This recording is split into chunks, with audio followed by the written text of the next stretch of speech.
বলুন।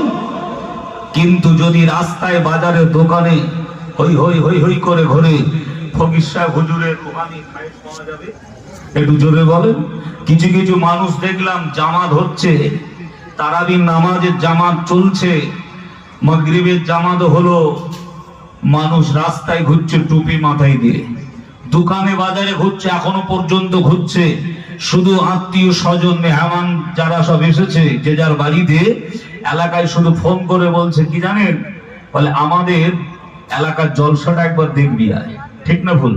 হ্যাঁ, ওই জলসা দেখতে এসেছে, শুধু রাস্তায় দোকানে বাজারে ঘুরছে আর সব কেনাকাটা করছে।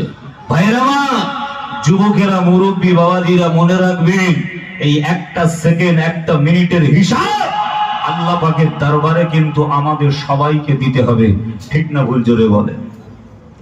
এ জওয়ান তরুণ যুবকেরা, এ নবী পাকের প্রেমিকেরা, ও রাসূলুল্লাহ দিওয়ানারা, শুনে রেখে দাও, জেনে রেখে দাও, এই রমজান শরীফ মাসটা আল্লাহ পাক আমাদের জন্য বড় নিয়ামত আল্লাহ করেছে গো।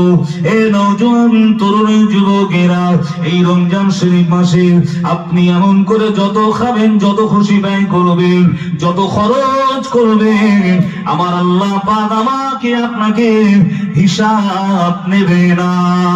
এ নবী পাকের প্রেমিকেরা, অন্যান্য মাসে আপনি যদি 1 টাকা দান করেন, আল্লাহ পাক এর পরিবর্তে 10 গুণ সওয়াব আল্লাহ পাক নামায় আমালে লিখে দেবে।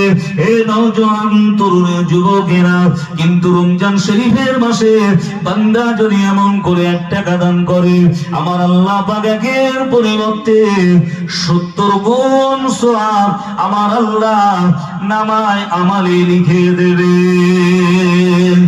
আরো জোরে বলুন সুবহানাল্লাহ।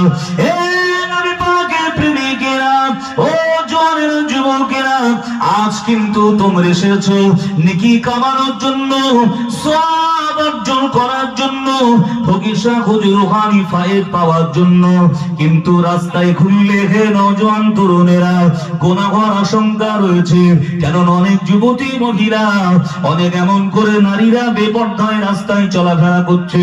সারাদিন রোজা রাখলে, তারাবির নামাজ পড়লে, আর রাস্তায় যদি এমন করে ঘোরাফেরা আপনি করেন, মহিলাদের সঙ্গে ধাক্কা ধাক্কি লেগে যায়। এই নওজোয়ান তরুণ যুবকেরা, তোমার ইমানের খাতরা হতে পারে। এ নবী পাকের প্রেমিকেরা, শুনে রেখে দাও, জেনে রেখে দাও, আজ অমূল্য তোমার আমার সম্পদ ইমান। ইমানটা বাঁচাতে হবে। ইমান হলো আমাদের অমূল্য সম্পদ।